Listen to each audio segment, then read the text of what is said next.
এই ভিডিঅ'ৰ পৰা জানিব পাৰিব কি কৰিলে আপুনি যিকোনো মানুহকে আপোনাৰ প্ৰতি আকৰ্ষিত কৰিব পাৰিব। নাম্বাৰ 1, যদি আপুনি কাৰোবাৰ লগত প্ৰথম সাক্ষাৎ কৰিব যায় তেন্তে আপুনি এযোৰ ভাল চাফা কাপোৰ পৰিধান কৰিব লাগিব। কাৰণ আপোনাৰ ব্যক্তিত্ব যেনেকুৱাই নহওক কিয় আপোনাৰ পৰিহিত কাপোৰে নিশ্চিত কৰিব আপোনাৰ ফাৰ্ষ্ট ইমপ্ৰেছন কেনেকুৱা হ'ব। নাম্বাৰ 2, আপুনি যেতিয়া কাৰোবাৰ লগত কথা পাতে তেতিয়া আপোনাৰ মুখত এটা মিচিকীয়া হাঁহি থাকিব লাগে। কাৰণ সকলোৱে হাঁহি মুখ পছন্দ কৰে। এখন হাঁহি মুখে সকলোকে নিজৰ ফালে আকৰ্ষিত কৰিব পাৰে। নাম্বাৰ 3, সময়ৰ মূল্য দিবলৈ শিকক। কাৰণ সফল ব্যক্তিসকলে যিকোনো কাম সঠিক সময়ত আৰম্ভ কৰে, অৰ্থাৎ নিৰ্দিষ্ট সময়ৰ আগতে কামটো সম্পন্ন কৰে।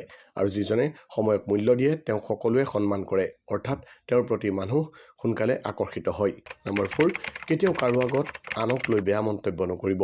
কিয়নো আপুনি যাৰ আগত আনক সমালোচনা কৰিছে তেওঁ হয়তো ভাবিবও পাৰে তেওঁৰ অনুপস্থিতিত আপুনি আনৰ আগত তেওঁৰ সম্বন্ধে বেয়া মন্তব্য কৰিব পাৰে। সেয়ে কেতিয়াও কাৰো বেয়া দিশটো আনৰ আগত তুলি ধৰিব নাযাব। যেতিয়া আপুনি কাৰোবাক লগ কৰিব যায় তেতিয়া তেওঁৰ লগত এনেদৰে কথা পাতিব যাতে আপুনি তেওঁৰ হৃদয়ত স্থান ল'ব পাৰে।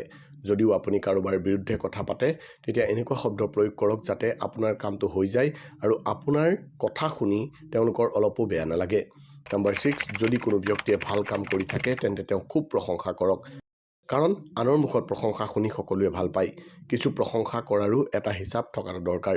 আপুনি তেওঁক এনেদৰে প্ৰশংসা কৰক যাতে তেওঁ এইটো নাভাবে যে আপুনি তেওঁক ঠাট্টা কৰিছে।